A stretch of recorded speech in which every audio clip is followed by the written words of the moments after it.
আসসালামু আলাইকুম। আমরা কয়েকদিন ধরে কিছু মানুষের কার্যক্রম লক্ষ্য করছি, উদ্বেগের সাথে লক্ষ্য করছি যে তারা ইনিয়ে বিনিয়ে কিছু সাংবাদিক, ইনফ্লুয়েন্সার, সোশ্যাল মিডিয়া অ্যাক্টিভিস্ট এরকম অনেকেই দেখছি যে ইনিয়ে বিনিয়ে একটা জিনিস বোঝানোর খুব চেষ্টা করছে যে জিনিসটা খুবই হাস্যকর। বাংলাদেশে টো বলে কোনো কিছু নাই, ভারতীয় আধিপত্যবাদ এই দেশে কোনোদিন হয় নাই। এর সাথে আবার এমন কিছু রাজনৈতিক দলও এটাকে হাস্যকর পরিস্থিতিতে নিয়ে গিয়েছে, যারাই এতদিন ধরে এই ভারতের গোয়েন্দা সংস্থা, ভারতের আধিপত্যবাদের বিরুদ্ধে কথা বলেছেন। তো ওই যে একটা কথা আছে না, যে যে যায় লঙ্কা সে হয় রাবণ। পরিস্থিতিটা অনেকটা এরকম। তো সুখ দেখলে দুঃখের কারণগুলো খুব দ্রুত ভুলে গেলে ওই সুখ কিন্তু বেশি দিন থাকে না, থাকবেও না। আমি একজনকে দিয়ে আজকে উদাহরণটা আপনাদেরকে দেব। এটা ওনাকে দিয়ে যদি দেই, তাহলে মোটামুটি অন্যদের উদ্দেশ্যটা কি সেটা আপনারা নিজেরা নিজেরা যদি একটু চিন্তা করেন, ওইটার সাথে মিলালে সবগুলো আহ বুঝে ফেলতে পারবেন। বিবি নুরুল হক নূর এই দেশের উদীয়মান একজন তরুণ রাজনীতিবিদ ছিলেন। তো ছিলেন কেন বললাম, সেটা হচ্ছে যদি সম্মুখ যোদ্ধা হিসাবে চিন্তা করেন, আমাদের চাইতে তিনি উৎকৃষ্ট মানের আওয়ামী বিরোধী একজন রাজনীতিবিদ বা যোদ্ধা যেটাই বলেন, অনেক কিছু করেছেন এবং তার প্রতিদানও বাংলাদেশের মানুষ তাকে দিয়েছে। অকুণ্ঠ ভালোবাসা, অপরিসীম ভালোবাসা নুরুল হক নূর পেয়েছেন। না চাইতেই তিনি টাকা পয়সা পেয়েছেন। আমি নিজেও আমার এখানে অনেক বন্ধু বান্ধবের কাছ থেকে মানে একটা বিশেষ সংগঠন তারা করেছিল, আমি নিজে বলেছি ভাই ওদেরকে কিছু টাকা দেন। মাঝে মধ্যে এখান থেকে অনেক টাকা পয়সাও গিয়েছে, আমি নিজেও জানি। আমি নিজেও পার্টিসিপেট করেছি, আমার পকেট থেকে টাকাও দিয়েছি, তার পক্ষে কথা বলেছি, অনেক ভিডিওতে পোস্টে তার পক্ষে কথা বলেছে। তো উনি যেই ত্যাগ স্বীকার করেছিলেন সেটার জন্য উনি ওনার ভালোবাসাও পেয়েছেন। কিন্তু একটা জিনিস বলে রাখি, বিবি নুরুল হক নূর তিনি একজন সাহসী মানুষ। তিনি ঢাকা বিশ্ববিদ্যালয়ে যেই সময়ে যেভাবে কথা বলেছেন, যেই মার খেয়েছেন, আমি নিজে হলেও মানে ভাব মারার কিছু নাই, আমি নিজে হইলেও ওই ধরনের পরিস্থিতিতে ওইভাবে সামনাসামনি গিয়ে এই মারামারি মার খাওয়া এই পর্যন্ত টিকতাম কিনা আমি জানি না। কিন্তু তিনি সেটা করেছেন।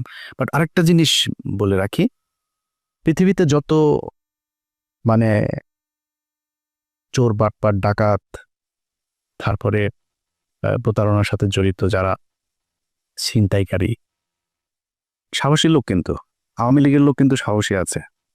এই মানে বেশিরভাগ চোর বাটপার এই একটু উচ্ছৃঙ্খল টাইপের, হিংস্র টাইপের, যাদের ভেতরে কোনো মনুষ্যত্ববোধ কাজ করে, এই ধরনের লোকজন কিন্তু আওয়ামী লীগ করে বেশি।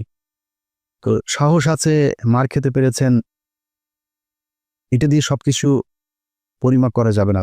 তখনই যাবে যখন আপনার সবকিছু দেশের জন্যই হবে। একটা সময় এসে মানুষের কাছ থেকে বিকাশের টাকা পয়সা নিয়ে ভাইকে গাড়ির ডিলারশিপকে করে দেয়া, কাতারে যায় তারপরে ব্যবসা করা, দুবাইতে গোল্ড স্মাগলারদের সাথে ব্যবসার পার্টনার নেয়া, এগুলি করলে ওই সাহসটা আমাদের কাছে মনে হইতে পারে দেশের জন্য না। আপনার নিজের ফেম, নিজের জেদ, নিজের ক্ষমতা আপনার কাছে নেয়ার জন্য, ক্ষমতায় যাওয়ার জন্য আপনি এটা করেছেন। আপনি অস্বীকার করতে পারবেন যে আপনি মুসাদের সাথে দেখা করেন নাই, এটা অস্বীকার করতে পারবেন। আপনি অস্বীকার করবেন, যে বলবেন যে আমি এটা দেখা করি নাই। করতে পারবেন না। কেন করেছিলেন, কোন পরিস্থিতিতে? কোনো পরিস্থিতিতে আপনি করতে পারেন সেটা, কিন্তু আপনি করেছেন। আপনার বাংলাদেশের মানুষ, আমার মনে হয় এর চাইতে বেশি কিছু আর দরকার নাই আপনার মতো একজন ভণ্ডকে পরিচয় করার, চেনার জন্য। ওইটা এনাফ, গুড এনাফ। এখন এরপর আপনি রাজনীতি করছেন, আমরা কিন্তু তেমন কিছুই বলছি না। আপনার মতো আপনি করেন, সব চিটার বাটপার দিয়েই তো রাজনীতিটা চলছে এই দেশে। আপনার মতো আরেকটা ছোট চিটার হইলো, যোগ হইলো, সমস্যা কোথায়? কিছু সময় তো আপনি হাসিনার বিরুদ্ধে কথাবার্তা বলেছেন, গুড, করেন, কোনো সমস্যা নেই। হঠাৎ করে এসে আপনি আমাদের বিরুদ্ধে কথা বলা শুরু করলেন। আপনাদেরকে বলে রাখি, ওনার সাথে তো আমার এই মানে গতকালকেও ওনার সাথে আমার টেক্সট চালাচালি হয়েছে। উনি টেক্সট পাঠিয়েছেন, একটা মেসেজ পাঠিয়েছেন, কি বলতে চেয়েছেন ওইটা আমি শেষ অংশে বলছি আপনাদেরকে। তো ওনার সাথে ভালো সম্পর্ক, এর মাঝখানে একবার ওই যে মুসাদের সাথে দেখা করার পরে আমি ওনার বিরুদ্ধে একটা ভিডিও করেছিলাম, উনি কিভাবে মানুষের কাছ থেকে টাকা পয়সা টয়সা নেয় এটা নিয়ে। তারপরে আবার ওনার সাথে সম্পর্কটা উনি ভালো করেছেন। তা আমি চিন্তা করেছি খামাখা ওর সাথে ঝামেলায় যাওয়ার দরকার নেই, ঝামেলায় যায়নি। হঠাৎ করে এসে আপনি 2 দিন আগে বিদেশে বসে থাকা ইউটিউবার, ফেসবুকার এরা হচ্ছে গিয়ে বাংলাদেশে পরিস্থিতি ঘোলা করার চেষ্টা করছে। এইটা আপনি আরো 10 মাস আগে বলেন নাই কেন? তখন দিয়ে আমাদের কাছে হেল্প চাইতেন, বিভিন্ন প্রোগ্রামের দিতেন, লিঙ্কটিং দিতেন, তখনই বলতেন। তখন বললে বুঝতাম যে না, আসলে আমরা কোথায় এই দেশে বিশৃঙ্খলায় তৈরি করতে চাই। আপনি সেখানে আরো কিছু খুব গুরুত্বপূর্ণ কথা বলেছেন। এই ল অ্যান্ড অর্ডার এটা তো এখনো মব জাস্টিস দিয়ে চলছে অনেক ক্ষেত্রেই। সেনাপ্রধান কেন বলছেন যে এই সমস্ত মব জাস্টিস চলতে দেওয়া যাবে না, এবং আমরা নির্বাচনের কথা বলছি, উনিও নির্বাচনের কথা বলছে। এটা তো দোষের কিছু না। অযথা সেনাবাহিনীকে আপনার আরেকটা মুখোমুখি অবস্থানে দাঁড় করিয়ে আজকে জনগণের মাঝে বিভ্রান্তি তৈরি করার তো কোনো মানে নাই। আজকে বিএনপির আমি জানি না আজকে এই আপনার এই বর্তমান তথ্য প্রযুক্তির এই যুগে সাইবার যুদ্ধ মোকাবেলা করার জন্য তাদের প্রস্তুতি কি? তাদের নেতাদের চরিত্র হনন করা হচ্ছে, যাকে তাকে রয়্যাল এজেন্ট বানিয়ে দিচ্ছে, ষড়যন্ত্রকারী বানিয়ে দিচ্ছে। আর এই যে একজন ইউটিউবার, ফেসবুকার, এরা হচ্ছে দেশপ্রেমিক। দেশের বাইরে থেকে এরা আপনার দেশ স্বাধীন করে ফেলেছে, সিনিয়র নেতাদের চরিত্র হনন করছে। এইগুলো নিয়ে আমি জানি আপনাদের এগুলো কনফিউজ করে কিনা। তো এইভাবে যদি মানুষের মাঝে বিভ্রান্তি তৈরি করে তাহলে তো মানুষ বিভ্রান্তিতে পড়বে। কথায় কথায় একে ওকে ট্যাগ লাগায় দেয়। ট্যাগ লাগায় দেয় মানে কি? আমরা তারেক রহমানের বলছি নাকি, কারণ খালেদা জিয়াকে বলছি, ভারতের চর বলছি কখনো? সালাউদ্দিনকে কেন বললাম? ওই মির্জা আব্বাসের সাথে গেঞ্জা, মির্জা আব্বাসকে তো আমরা রয়ের লোক বলি নাই। ওই গোয়ারশর চন্দ্র রায়, তারে রয়ের লোক বলি, এরে বলছি। ফখরুল্লে বলি। বিএনপিতে তো হাজার হাজার লক্ষ লক্ষ কোটি কোটি মানুষ, কই বলি না তো? ওই শামা ওবায়দরে বলছি। এদের বলি কেন? নিশ্চয় কারণ আছে। সবাইরে তো বলি না, আপনারও তো বলি নাই। আপনার বিরোধী যখন কথা বলছে তখন আপনি যে ওদের ওই অন্য দেশের গোয়েন্দা সংস্থার সাথে দেখা করে আসেন, আপনারা কিন্তু আমরা রয়ের লোক বলি নাই তখনও। তো যাদেরকে বলি তাদের পেছনে নিশ্চয়ই কারণ আছে। সালাউদ্দিন সাহেব শিলংয়ে গেলেন, শিলংয়ে যায়, তারপরে সেখানে সাদা লুঙ্গি সাদা পাঞ্জাবি পরে বিশাল বাংলোর মধ্যে ঠ্যাঙের উপর ঠ্যাং তুলে দেয়া, তারপরে তিনি বসেই করেন, লোকজনের সাথে দেখা করেন, সাক্ষাৎ করেন, ছবি তোলেন, পোলাও কোরমা খায়, আবার পছন্দ মতো নারীও সাপ্লাই পায়, সবই পেয়েছে। তো কিছুই হয়নি। দেশে আসার পরে আজকে 10 মাস আপনাকে যদি এইভাবে কোনো একটা দেশের গোয়েন্দা সংস্থা ওই দেশে তুলে নিয়ে যাইতো, সেটা আপনার দেশে যারা যারা, যে আইন শৃঙ্খলা বাহিনীর সদস্য যারা যারা এটার সাথে জড়িত, ওই দেশের যারা জড়িত, দুই পক্ষের বিরুদ্ধে আপনি অভিযোগ করবেন না? 10 মাস হয়ে গেল। ওনাকে একবার ডেকেছিল ওই আইসিটি, আপনার ওই ইন্টারন্যাশনাল ট্রাইব্যুনাল, যেটা, যে উনি জিজ্ঞেস করেছে কি হয়েছে, কিটি বিবরণ দিয়ে এসে ওনাকে বলা হয়েছে অভিযোগ করতে। উনি অভিযোগ করেন নাই। অভিযোগ না করে তিনি চলে এসেছেন, তার আইনজীবীকে নিয়ে বলছে যে আমরা পরে করব। And it's been 10 months. এই 10 মাসের মধ্যে আমি সময় পান আপনার 10 বছর যারা জীবন থেকে ধ্বংস করে দিল, আপনি তাদের জন্য 10 মাসে এসে আপনার অভিযোগ নেই, কোনো আপনার তাদের ব্যাপারে ক্ষোভ নাই, আপনি সেটা গায়েব করে দিলেন। এখন আমি যখন এটা নিয়ে আলোচনায় আনলাম, আপনার ওনার আইনজীবী একটা পোস্ট করেছেন। এই ব্যক্তি বলেছেন যে উনি সময় পান না, এটা সালাউদ্দিন সাহেবের দোষ না। ওনাকে বলেছেন সালাউদ্দিন সাহেব আগে, উনি সময় পান না, এই জন্য করা হয়নি, এটা মানুষ খাবে। তো বিপি নুরুল হক নূর, উনি খুব কষ্ট লাগলো ওনার। ওইটা শোনার পরে কিন্তু আমার মনে হইল যে সামথিং ইজ রং দেয়ার। আমার এই গত কয়েকদিনে আমি কয়েকজন মানুষের যেই মানে তাদের যেই কি বলবো যে কার্যক্রম, তৎপরতা, এগুলো দেখে আমি কনফার্ম হয়েছি টাকা এক জায়গা থেকে বিশাল বড় অঙ্কের পেয়েছেন। আমি দীপিনুরকে আগের বার যেভাবে ধুয়েছিলাম না, বিপিনুর আমার সাথে কথা বলার প্রশ্নই আসে না, সে এরকম ছেলেই না, যথেষ্ট ঘাটতার আসে। এসছে কেন? কৌশল। আমার সাথে সে ঝামেলা যাইতে চান, আমার সাথে ঝামেলা গেলে তার রাজনৈতিক ক্যারিয়ারের সমস্যা হবে, সে নিজে গোলাম ময়লা রনির মতো হারাই যাবে, এই জন্য সে আমার সাথে আসতে চায় না। তো আসলো, এসে তারপর আমারে নিয়ে যা মনে চায়, আমাদের সবাই, আমি কনক সরোয়ার, পিনাকি ভট্টাচার্য, আমাদেরকে যা মনে চায় তাই বলল। এখন সে এই ঝুঁকিটা কেন নিল? এইটার পেছনে এমন একটা অ্যামাউন্টের টাকা সে পেয়েছে যেটা তাকে বাধ্য করেছে এই কথাগুলো বলতে। ইলিয়াস আমার বিরুদ্ধে বললো, পিনাকি আমার বিরুদ্ধে বলবে, কনক সরোয়ার বলবে, সমস্যা হবে না। যেটা পেয়েছে এইটা বিশাল অঙ্কের, অনেক বড় অঙ্কের একটা অ্যামাউন্ট পেয়েছে। আরেকটা ছিল ওই যে তারেক, এও হঠাৎ করে এসে বলল এরা তো ভাই কিছুই করতে পারেনি, সর্বোচ্চ কি পাবে, ধরেন বিএনপির সাথে যদি মিলে বিএনপি বলবো ওকে বাপ তোমার আমি পটুয়াখালীতে একটা আসন দিলাম, ওইটারে বলবে ভাই তোমারে আমি করি, তোমার এমপির সাথে মিলামিশা কিছু কাজ টাজ দিব না, টেন্ডার দিব না। তারকে তো দিবে না, কেউ কোনো দলের সাথে যদি যা লাগে যে আমরা তোমাদের সাথে থাকবো, ওর একক একটা পাবে না। নূর হয়তো একটা পাইতে পারে, ওরা ওইটাও দিবে না। তো ও আমার পিছনে লাগলো, আমাদের নিয়ে কথা বললো, অথচ এরা সবাই কিন্তু আমাদের সাথে খুব ভালো সম্পর্ক বজায় রাখে। মানে আমি এটা বলছি না যে আমি বিশাল আকারে কোনো কিছু, এটা না, মানে ও ভয়ে হোক আর ভালোবেসে হোক আর মানে পরিস্থিতির কারণেই হোক আমার সাথে ভালো একটা সম্পর্ক, এবং এটা খুব স্বাভাবিক ব্যাপার, এটাই রাখা উচিত, তারা রাখেও। আমি দেশের বিরুদ্ধে যাইনি তো। হঠাৎ করে এসা একসাথে আপনি লেগে গেলেন। সো আমরা তো জানি টাকা পয়সা কোত্থেকে আসে, কোত্থেকে টাকা পয়সা দিচ্ছে। আমরা তো বিক্রি হয়নি কারো কাছে, আপনারা বিক্রি হয়ে গেলেন কয়টা টাকার জন্য, আপনার পুরো ক্যারিয়ার ধ্বংস করে দিলেন। এই বাটপার এর আগে একটা কাজ করেছিল, আমরা চলেন আমরা ওই একটা বক্তব্য শুনে আসি তার। শেখ হাসিনা যখন তাকে ডেকেছিল গণভবনে হওয়ার পরে, তখন কিন্তু এই সে কিছু কথা বলেছিল সেখানে। সে কথাগুলো আগে শুনি, তারপরে আমরা পরে আলোচনায় যাই। আমিও যেটা বলেছি যে আমি ছাত্রলীগের কর্মী ছিলাম না, শুধু ছোটোখাটো একটা নেতাও ছিলাম, হলের পোস্টেড ছিলাম। আর আমি বিভিন্ন প্রোগ্রামে গিয়েছি, আমি দেখেছি নেত্রীকে ঢাকা মেডিকেল যখন বার্ন ইউনিটে বিএনপির আন্দোলনের সময় যখন আছে বিভিন্ন অকারেন্সগুলো ওঠে, তখন তিনি গিয়েছেন। আমরা রাস্তার পাশে দাঁড়িয়েছি, তাকে দেখেছি গাড়ির কালো গ্লাস থেকে, স্পষ্ট দেখতে পাইনি, টিভিতে দেখেছি। আর আজকে দেখার পর আমি অনেকক্ষণ চেয়ে রয়েছি। আমি 2.5 বছর বয়সে আমার মা মারা যায়, আর আমার ছোটো ভাইকে এখানে এসেছে, ওর বয়স ছিল তখন 1 বছর। আমার মায়ের এটা আমি যতটুকু মনে করতে পারি, আমি সেটা খুঁজে পেয়েছিলাম আমার প্রাইমারির একজন শিক্ষিকার মধ্যে, আমি যেই প্রাইমারিতে পড়েছি। আর আজকে আমি মাননীয় প্রধানমন্ত্রী এতদিন টিভিতে আমি ওভাবে দেখতে পাইনি, কিন্তু আজকে দেখে আসলে আমার মনে হয়েছে যে তার মধ্যে আমার মায়ের চেহারাটা আমি কিছুটা দেখতে পেয়েছি। এরকম একটা জিনিস হচ্ছে, সেজন্য অনেকে আসলে বিভিন্ন উপাধিতে বলে থাকেন। আর আমরা একটা জিনিস দেখেছি যে আসলে তিনি প্রধানমন্ত্রী হিসেবেও, আমি বলবো না তিনি প্রধানমন্ত্রী, তিনি সবার প্রধানমন্ত্রী, তারপরও তার কিছু স্পেশাল আসলে ক্যারেক্টার যেটা আমরা দেখেছি, যে কখনো ছোট শিশুকে কোলে নিয়ে মানে একদম সিম্পল একজন যে নারীর যে ভূমিকা, সেই ভূমিকা অবতীর্ণ। আবার যখন দেখেছি আন্দোলন সংগ্রামে মানে তার শুনেছি ওই সময়ের তার সেই মানে ছাত্র রাজনীতি থেকে উঠে এসেছে, তার কৃতিত্বের কথা আমরা শুনেছি। আর বঙ্গবন্ধুর কথা তো এটি আসলে তো শুধু আমরা না, সারা বিশ্বের মানুষ জানে।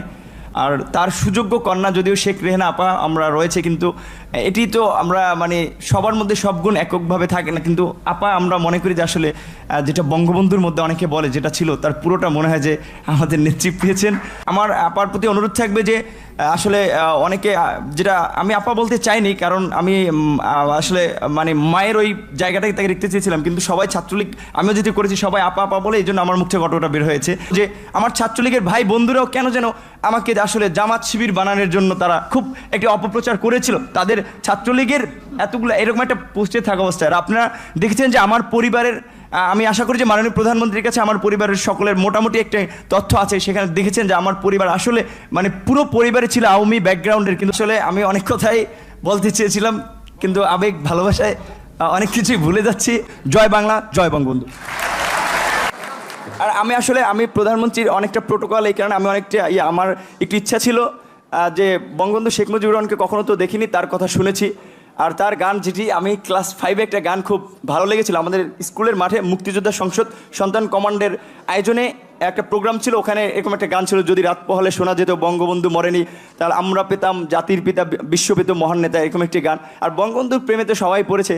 আর আমার যেহেতু আমি বলেছি আমার মাকে আমি সেই 2.5 বছর বয়সে হারিয়েছি, আমি তো প্রথমে আমার ইচ্ছা ছিল যে আমি মাননীয় প্রধানমন্ত্রীকে, যেমন ভারতের নরেন্দ্র মোদী আমরা দেখেছিলাম মাননীয় প্রধানমন্ত্রী যখন গেছেন কোনো রকম প্রোটোকল ব্রেক করেই তিনি তাকে ওয়েলকাম জানিয়েছিল, আমার একটা ইচ্ছা ছিল তাকে মানে একদম ঝটিকা আগে তাকে সালাম করাটা, কিন্তু আমি ভাবছি তার পিছনে যেহেতু তার নিরাপত্তা রক্ষীরা রয়েছে সেটা বিঘ্ন ঘটবে কিনা, এই জন্য আমি যাইনি। আমি একটু মাননীয় প্রধানমন্ত্রী আপনাকে একটু, যেহেতু আমার মা নাই, আমি বলেছি আমার সেই মাতৃত্বের ছায়াটা আমি দুজনের ব্যক্তির মধ্যে খুঁজে পেয়েছি, সেটা আমার শিক্ষিকা এবং হচ্ছে আপনি, আমি একটু আপনাকে সালাম করতে চাই।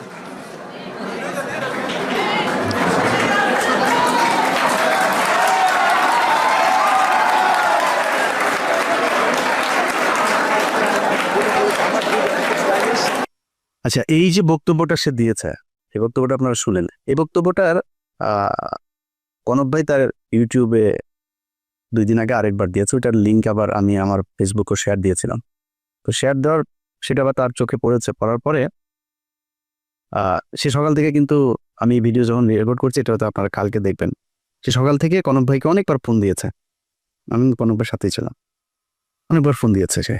ও আমরা অন্য আলাপে ছিলাম, ফোন টোন ধরা হয়নি কার।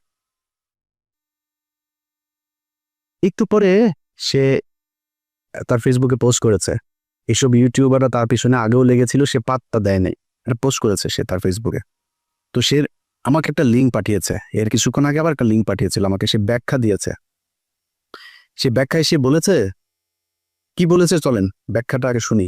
ওই যে শেখ হাসিনার ওইখানে গণভবনে গিয়ে যে বক্তব্য দিয়েছিল, সেটার ব্যাখ্যাতে তার জবাবটাতে আপনারা সন্তুষ্ট হন কিনা চলেন শোনা যাক। আমার কাছে ফোন আসলো তৎকালীন প্রধানমন্ত্রীর কার্যালয়ের থেকে, যে ডাকসুর সমস্ত প্যানেলকে তিনি চায়ের আমন্ত্রণ জানিয়েছে। যাওয়ার সিদ্ধান্ত নেওয়ার আগেই এবার আপনারা বলেন, তার এই যেটা সে বলেছে এটাতে আপনারা সন্তুষ্ট কিনা আপনারা নিজের কাছে জিজ্ঞেস করেন। দেখেন, তাকে নাকি তার বাবাকে চাপ দিয়ে তারপরে তাকে সেখানে যেতে বাধ্য করেছে। তো বাবাকে আপনার কি মনে হয় ভিপি নূর যা যা করেছে সেটা যদি সাজানো নাটক না হয়, আমার তো মনে হয় প্রতিটা ঘটনাতেই তার বাবা মাকে চাপ দিয়েছে। আরে ভাই, আমার বোনের হাজব্যান্ডকে চাকরি থেকে বের করে দিয়েছে, আমার ভাইদেরকে একবার ওই জেলায় একবার ওই জেলায়, আমার ভাইরে কনস্টেবল আমার বাসার নিচে যায় দোতলা থেকে ডাক দেয়, এই নিচে নেমে আয়, আমার ভাইরে।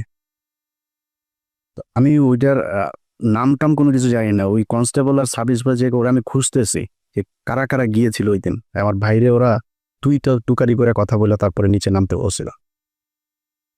আমি তো জানি যে প্রশাসন কি করে। আপনার আব্বারে ওই দিন প্রেশার দিল, আপনার হাতে পায়ে ধরলো আয়সা, আর আপনি তার পক্ষে। আপনার বলছিল যে বক্তব্যের শেষে জয় বাংলা বলবেন, জয় বাংলা বললেন কেন? না, আপনার এখানে অ্যাটেন্ড করতে বলেছে, আপনি কি করতেন?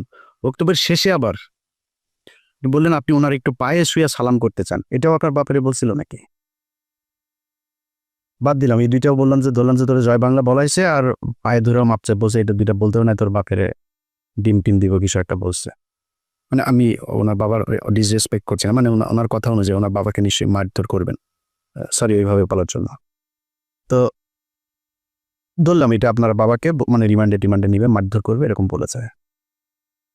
আপনার বলছিল যে আপনার মায়ের মতো শেখ হাসিনা, 2জন মানুষ আপনি বড় হয়ে দেখেছেন আপনার মায়ের মতো শেখ হাসিনা, এরে পিপি নূর। শেখ হাসিনা কারোর মায়ের মতো হইতে পারে না, এই পুরো দুনিয়ার মধ্যে ওই ওয়ান পিস।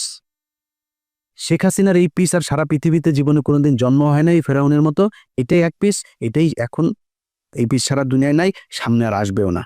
তোর মার মতো দেখতে কেমনে হলো, তুই কেমনে বুঝলি যে তোর, আর বলে যে সে ছোটবেলায় মারা গিয়েছে, ছোটবেলায় মারা যায় তোর মার এই বয়সে, ওর বয়স তো এখন 74 বছর বয়স, তুই এখন এসে কেমনে বুঝলি যে তোর মায়ের মতো? বললো এই যে নাটকগুলি, তো এগুলি তো আমরা বুঝি যে আপনি আগেও সেল হয়েছিলেন, সেদিন ওইখানকার এসএসএফ এর একজনের কাছে শোনা আপনি ব্যাগ নাকি নিয়েই বের হয়েছিলেন। সত্য মিথ্যা এটা আপনি বলতে পারবেন, কি হয়েছিল, কেন এত কিছু করেছিলেন। আমরা যেটা বলতে চাই, অ্যালার্মিং যেটা আপনি কি করেছেন না করেন সেটা একান্ত ভাই আপনার ব্যাপার, যেটা অ্যালার্মিং, এই ধরনের ছোট ছোট রাজনীতিবিদরাও যদি নাকি বিদেশি গোয়েন্দা সংস্থার টাকা নিয়ে সেই গোয়েন্দা সংস্থার পক্ষে কাজ করার জন্য এইভাবে উঠে পড়ে তারপরে লাগে, এটাই দেশের অস্তিত্বের জন্য চরম হুমকি। এই দেশের সেই 71 থেকে শুরু করে এই পর্যন্ত এই গোয়েন্দা সংস্থা ভারতীয় এরা আছে, ছিল, এরা থাকবেও, এদের কার্যক্রম এরা চালাই যাবে।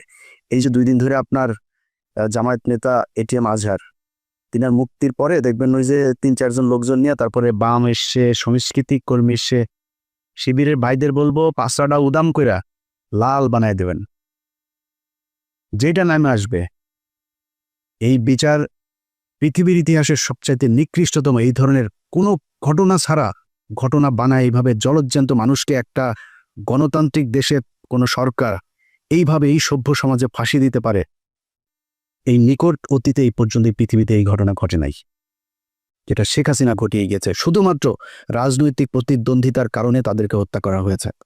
আমি মনে করি এই জামায়াতের যে নেতাদেরকে হত্যা করা হয়েছে তাদের পরিবারের কাছে রাষ্ট্রীয়ভাবে ক্ষমা চাইতে হবে।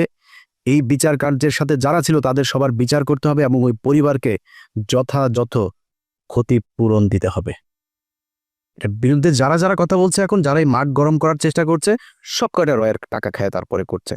তারা টাকা দেয়, এই যে সচিবালয়ে দেখেন, ভাই পাঁচার মধ্যে লাত্তিতে বার করে দেন সচিবালয়, চাকরি নেওয়ার জন্য পোলাপান বসে আছে। সচিব নাই তাও বানাইতে আপনার সময় লাগবে। আরে ভাই এই যেগুলি এখন আন্দোলন করছে আর এই আন্দোলন করছে তাদেরকেও যে আমি খুব বেশি দোষ দিব তা না। হঠাৎ করে এসে এই অধ্যাদেশ দেওয়ার কারণটা কি, এটা কেন দিলে, এটার পেছনে আমার মনে হয় দেখা উচিত। তো এই মাঠ যারা গরম করার চেষ্টা করে এখন কোনো কারণ ছাড়া, এদের ব্যাপারে আমি মনে করি এনসিপি, জামাত ইসলাম, ছাত্রদল সবারই মাঠে থাকা উচিত, খুব তীক্ষ্ণ নজর রাখা উচিত। যে বিষয়টা নিয়ে কথা বলেছি সেটা দিয়ে শেষ করি ভাই। আপনাদের টাকা পয়সার দরকার আছে আমি জানি। ভিপি নূর, আপনি অনেক সম্মান পেয়েছেন এই দেশে, আমার মনে হয় ওইটা নিয়ে সন্তুষ্ট থাকলে অনেক বেশি ভালো হইতো। অনেক টাকার মালিক হইতে পারেন নাই, অনেক টাকার মালিক হওয়ার দরকারও নাই। আপনার এক সময় টাকা পয়সা ছিল না, আপনার টাকা পয়সা দিয়ে এই দেশের মানুষ চালায় নাই, তখন কিন্তু এই দেশের মানুষ আপনার বিকাশ নূর বলে নাই। বিকাশ নূর এখন কেন বলে, এটা বলার একমাত্র কারণ হচ্ছে আপনি বিকাশে মানুষের কাছ থেকে টাকা নিয়ে দেশের বিরুদ্ধে কাজ করেছেন। দেশের পক্ষে কথা বলতেন, ভাই আমি খুব গর্ববোধ করব আমার শেষ বয়সে যদি নাকি ধরেন আল্লাহ মাফ করুক এমন কোনো সমস্যা হয়, আমার মানুষ সাহায্য তুইলা তারপরে আমার সেই সমস্যার সমাধান করতে হয়, আমার চাই একটু কষ্ট থাকবে না। আমি এইখানে বিশাল রাজকীয় জীবনযাপন করি না। এই যে কথা বলছি না, এই ছোট্ট একটা ঘরের মধ্যে ওই যে পেছনে দরজা, খুব সমস্যা হয় মাঝে মধ্যে, ওই রুম থেকে বের হইতে পারেন আমি ভিডিও তৈরি করার সময়, একদম আক্ষেপ নাই। ছোট বাসায় আছি, আলিশান জীবনযাপন করি না, সমস্যা নেই। তো ধরেন এই চেয়ে একটু ভালো বাসায় থাকতে পারতাম। আল্লাহর রহমতে যা খাইতে চাই খাইতে পারি, আল্লাহ সেই সুযোগ দিয়েছে। ভাই একটা পানি গেলার শক্তি নেই, বহুত হাসপাতালে যেয়ে খোঁজ নেন, বহু মানুষ পানিটা গিলতে পারে না, স্যালাইন দিয়ে তারপরে পেটের ভেতরে খাবার দেয়। আচ্ছা না, আল্লাহ খাওয়ায় তাই আপনি খাইতে পারেন। বিলিয়ন বিলিয়ন ডলারের মালিক, ডাক্তার বলে দিয়েছে খাইতে পারবা না, এই খাইতে পারবা না, পারে না। সব দিনে 2 বেলা খাইতে হবে, এতটুকু সবজি খাবা, এতটুকু রুটি খাবা, খাওয়া শেষ, আর কিছু খাইতে পারবা না। কয় টাকা লাগবে আপনার খাবার খাইতে? যা চাই তাই খাইতে পারি আল্লাহর রহমতে, আলহামদুলিল্লাহ। আর কি লাগবে? হয়তো সর্বোচ্চ ধরেন একটা বাড়ি দরকার, একটা গাড়ির প্রতি আমার একটা ফ্যাসিনেশন আছে, সর্বোচ্চ চেষ্টা করব যদি জীবনে সুযোগ পাই এটা গাড়ি কিনবো ভালো দেখা। আর কি লাগবে? সচ্ছল চলাফেরা খাইতে পারলে হলো। আল্লাহ যেন মানে এমন কোনো পরিস্থিতি তৈরি না করেন নিজের দৈনন্দিন প্রয়োজন মেটানোর মতো টাকার জন্য যেন কারো কাছে যাইতে না হয়। শুধু এই পরিস্থিতিটা না আসলেই হবে। আপনারা চাইলে এটা করতে পারতেন। অনুরোধ, যেই সাপ নিয়ে আপনারা খেলছেন মাঝে মধ্যে খুব হাস্যকর মনে হয়, আপনাদের ওইখানের কিছু কলার টলার নিয়ে আপনাদের কাছে এটা হাসির খোরাক মনে হয়, মানে নিয়া এটা নিয়া দেশের বিরুদ্ধে যায় না, কিছু টাকা পয়সার জন্য না এইভাবে দেশের সাথে বিটে করেন। এই গত 15 বছর এই দেশ রয়ের কারণে এইভাবে পরাধীন হয়েছিল, আমরা এটা ভুলে যাইনি। মুক্তিযোদ্ধা মারাইতে আসছেন, দেশের প্রতি প্রেম মারাইতে আসছেন, এখন দেশপ্রেম মারান, 71-এর রাজাকার টিয়ে দিয়া তারপরে এটিএম আজহারের বিরুদ্ধে ক্যাম্পেইন করেন।